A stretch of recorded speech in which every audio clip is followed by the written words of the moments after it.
ಈ ವಿಡಿಯೋದಲ್ಲಿ ತಿಳಿಸಿರುವಂತೆ ಲಕ್ಷ್ಮೀ ಚಕ್ರ ಆಕ್ಟಿವೇಶನ್ ಅನ್ನ ನಿಮ್ಮ ಮನೆಯಲ್ಲಿ ಮಾಡ್ಕೊಳ್ಳೋದ್ರಿಂದ ನಿಮ್ಮ ಮನೆಯಲ್ಲಿರುವಂತಹ ಫೈನಾನ್ಷಿಯಲ್ ಪ್ರಾಬ್ಲಮ್ಸ್ನ, ಫೈನಾನ್ಷಿಯಲ್ ಬ್ಲಾಕೇಜಸ್ನ, ಅನ್ವಾಂಟೆಡ್ ಎಕ್ಸ್ಪೆಂಡಿಚರ್ಸ್ನ ನೀವು ಓವರ್ಕಮ್ ಮಾಡಬಹುದು. ಬರುವಂತಹ ದೀಪಾವಳಿ ಅಮಾವಾಸ್ಯೆಯಂದು 21 ಅಕ್ಟೋಬರ್ 2025ಕ್ಕೆ ಲಕ್ಷ್ಮೀ ಪೂಜನವನ್ನ ಮಾಡುವಾಗ ನಿಮ್ಮ ಮನೆಯ ಈಶಾನ್ಯ ಭಾಗದಲ್ಲಿ ಅಥವಾ ಎಲ್ಲಿ ಲಕ್ಷ್ಮೀ ಪೂಜೆಯನ್ನ ಮಾಡಿರ್ತೀರಿ ಅಲ್ಲಿ ಈ ಲಕ್ಷ್ಮೀ ಚಕ್ರ ಆಕ್ಟಿವೇಶನ್ ಅನ್ನ ನೀವು ಮಾಡ್ಕೋಬಹುದು.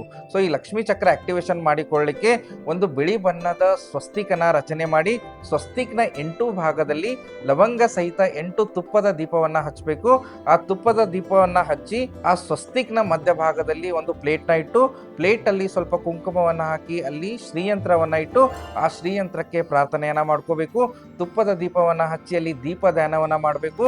ಇದರ ಜೊತೆಗೆ ಓಂ ಹ್ರೀಂ ಶ್ರೀಂ ಕ್ಲೀಂ ಶ್ರೀಂ ಸಿದ್ಧ ಲಕ್ಷ್ಮೀ ನಮಃ ಮಂತ್ರವನ್ನ 108 ಬಾರಿ ಜಪ ಮಾಡೋದ್ರಿಂದ ಅಷ್ಟಲಕ್ಷ್ಮಿಯರನ್ನ ಆಹ್ವಾನ ಮಾಡಿ ನಿಮ್ಮ ಜೀವನದಲ್ಲಿ ಸುಖ, ಶಾಂತಿ, ಸಮೃದ್ಧಿ, ಆಯುಷ್ಯ, ಆರೋಗ್ಯದ ಜೊತೆಗೆ ಧನ ಧಾನ್ಯವನ್ನ ಪಡೆದುಕೊಳ್ಬಹುದು. ಈ ದೀಪಾವಳಿಯ ಸಂಪೂರ್ಣ ಬೆನಿಫಿಟ್ಸ್ ಅನ್ನ ಪಡೆದುಕೊಳ್ಳೋದಕ್ಕೋಸ್ಕರ ಪ್ರತಿಯೊಬ್ಬರು ನಿಮ್ಮ ಮನೆಯಲ್ಲಿ ಲಕ್ಷ್ಮೀ ಚಕ್ರ ಆಕ್ಟಿವೇಶನ್ ಅನ್ನ ಮಾಡ್ಕೊಳ್ಳಿ.